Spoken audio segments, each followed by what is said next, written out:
Okay, guys, no?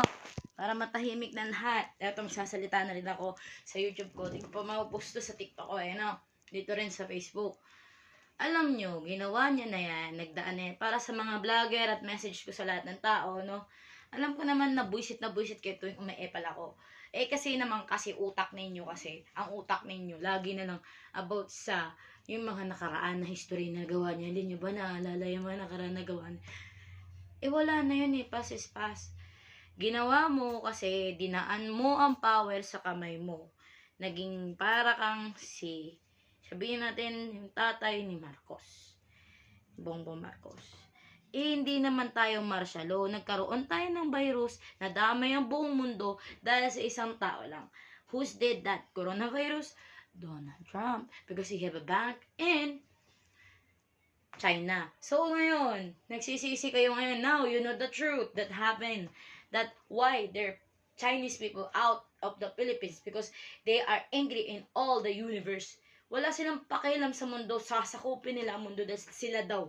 There are the king and there are the goddess of the all in the universe. Tama ba yun? It is the correction that you are protecting the wrong guy that makes that you are a president before. That you means that the power is your hands. All his ends is on worse.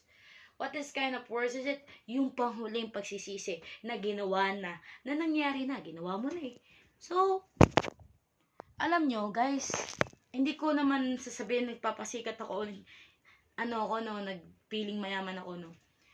Kasi sa dami na nangyayari sa mundo natin, yung dapat fokusin natin yung now, not in the past. Kasi is move on. Kalimutan nyo na yung mga nangyayari noon. Ang simulan nyo yung ngayon. Kasi ito yung ngayon ito yung hinaharap ng Pilipinas. Tamo nung nawala ako sa Maynila, kagulo. Nung naging presidente na si Marcos, nagkaganyan na kayo lahat. Ito lang ang sisisihin kayong lahat. Bakit nyo binoto? Bakit nyo hinayaan na maging presidente siya ng Pilipinas? Ngayon, may problema din yung presidente. Kayo kaya maging presidente, hindi niya kaya handle lahat, hindi siya Panginoon. Okay?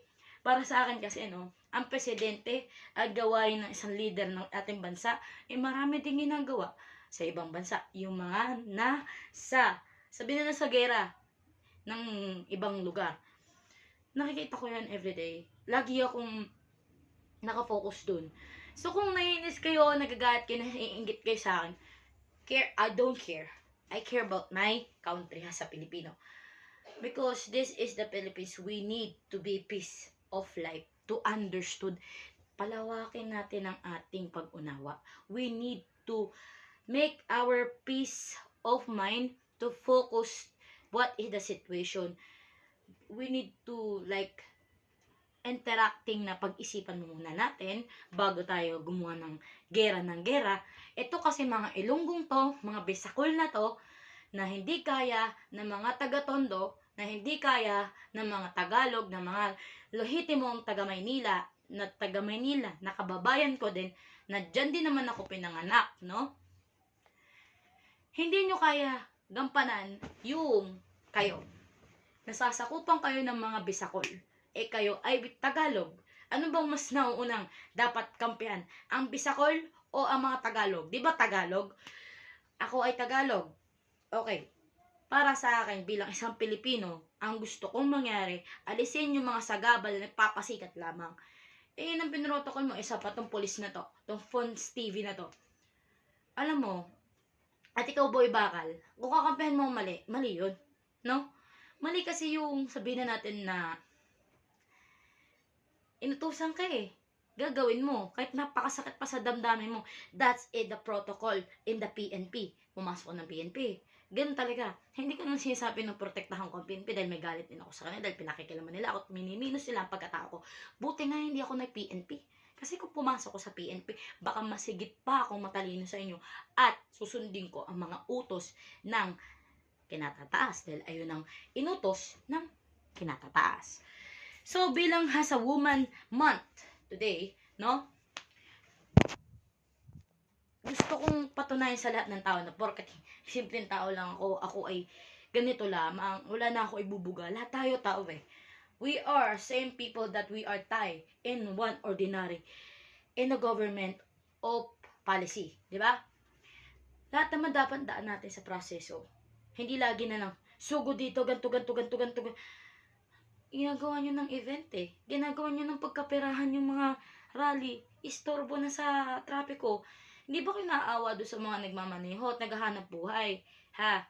Maawa naman kayo sa mga naglaland transportation. Mas naaawa ako doon kasi naghahanap buhay din yung mga yun. Kailangan din nilang tumakbo para sa pamilya nila. Alam niyo, buti nga naayos ko pa yung jeepney driver. Wala nga kayo utang na loob eh. No? So, naayos na yung problema ngayon. Okay na. Ang problema naman ngayon, ito naman kay Duterte, di ba gusto nyo kampihan natin na mali. Ito namang mga namatayan, antayin nyo na lang ang paglilitis sa ICC, tama ng rally. Okay? Ang intindi nyo ngayon yung anong nabubuhay natin na simpleng pamumuhay natin.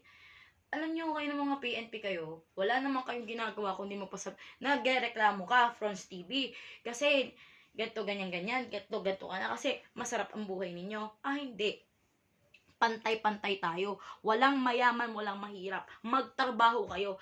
Kaya nga sinasabi ko lagi, work, work, work. Because the important is work and here in the Philippines. Because we are a Filipino.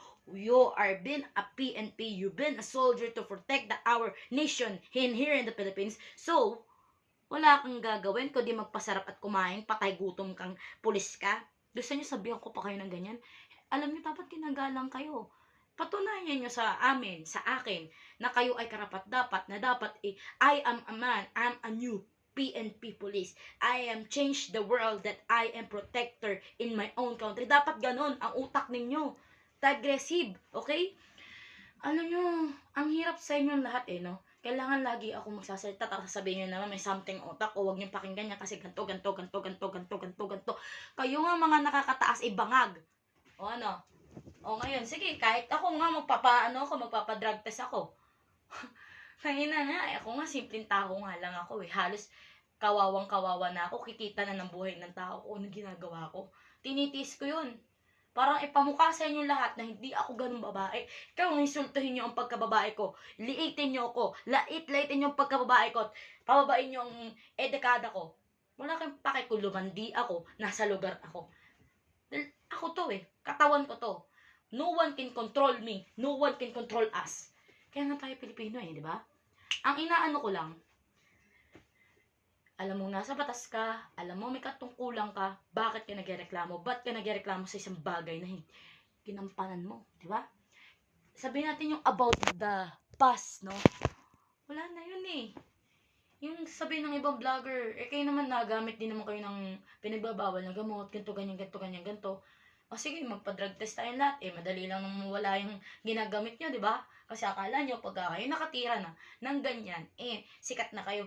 Hindi, ang sinisira nyo utak ninyo. Nawawala ang katasima ng utak ng katalinuhan ninyo. Ang ating utak, dapat steady, focus, and we eat vegetables, we need exercise, and we need to focus in sports. Di ba? Sa kayabangan, hindi ako mayabang. Ako ay pumapanig sa tama dahil ang buhay ay importante. Our life is important. What is you been to just loving the family left their loved ones, or the ex-president that he was old yet and say that was a hero before? Is past. Erase it.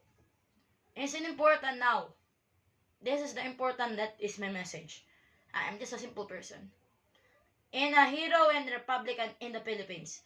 I declare that we need to be sane and make it free. Free, freedom, peace. I'm so sorry guys. Ako ay hindi kumakampi sa mali. Kaya yung karalihan nyo pag ako nagrally, hindi na ako papaawat. Kung sino maano ko, kung huli nyo ko, di go. Para sa akin, itinatama ko lang ang tama. Kasi hindi na kasi tama Na makikita mo, ang gulo-gulo ng Pilipinas. Hustisya, kulong si Duterte. Nakakulong na nga sa ICC Netherlands. Ano pa bang gusto nyo? Huwag nyo nang litisin dito, bitahin. Huwag nyo nang gawin yun. Yan, yun na kasi mas mataas ang capacity. International na yun, guys. International na yun. Kaya kayong lahat ng mga Bisaya kayo, manahimik na lang kayo sa buhay, kayo magtanim na lang ng gulay sa inyong mga probinsya. para hindi kayo sinasalanta lagi ng bagyo. Kaya yung lugar ninyo, kaya marami namamatay sa Visayas at sa Cebu, wala na kayong ginawa, kundi mag-rally, magulo, ganto, ganyan, chismis, ganto, ganto, ganyan. Kailan ba kayo magbabago? Ano, mga Tagalog na lang lagi ang masama? Kami na lang lagi ang masamang tao? Eh kami nga, oo, minsan may mga inggitera din sa amin, pero kami naman hindi naman marunong magpahalata. Kami mga Tagalog. Ako, hindi ako dapat kainggitan eh. Kasi ako, marami akong gustong ibahin sa ating bansa. Na yung pagiging pantay, pagiging tao, kahit simpleng tao ka, kilala ka. Alam mo, kahit sumikat ako, ano man, wala akong pakialam eh. Ang akin lang, gusto ko lang payapa tayo, pamumuhay natin okay. Pare-pares tayong tao, nagmamahalan tayo bilang Pilipino. 'Di ba? Ano masama doon? Napagsabihan kayo na tama na. Oh, 'di ba? 'Yun lang naman eh. 'Yun lang naman akin. So, kung ayaw nyo ako pakinggan at ang utak ninyo eh puro katawan ko lang, eh sorry kayo. Hindi ako papatalo sa inyo. Mali eh. Mali. Walang dapat kampihan pag krimen na ginawa mo. Kahit talikuran ka at igawin mo na sinasabi mo, ako ang presidente at ako ang Diyos. Yung presidente nga natin, walang pakialam eh. Kahit anong gawin nyo eh. Yun ang totoong tao. Diba? Walang pakialam kung anong gawin ninyo. Pinagsabihan ba kayo? Inawat ba kayo? Na mag-rally kayo? Anong gusto nyo mahigpit? Namimiss nyo si Tatay Digong? Oo, ngayon, nawala na si Tatay Digong. Tapos ngayon, yung mga namatay, siya may kasalanan. O di, para matigil na kayo. Hayaan nyo na dun. No, tigil na kayo. O antayin nyo ako, pupuntahan ko din dun. Pag ako may free time. Ha, para matigil na ang kaingayan ninyo. Sobrang yung ingay eh. Wala na tayong peace of freedom. Binaboy nyo na ang kalsada, istorbo pa kayo sa mga trapiko na nagmamaneho, na gusto lang na kumita ng pera. Istorbo kayo.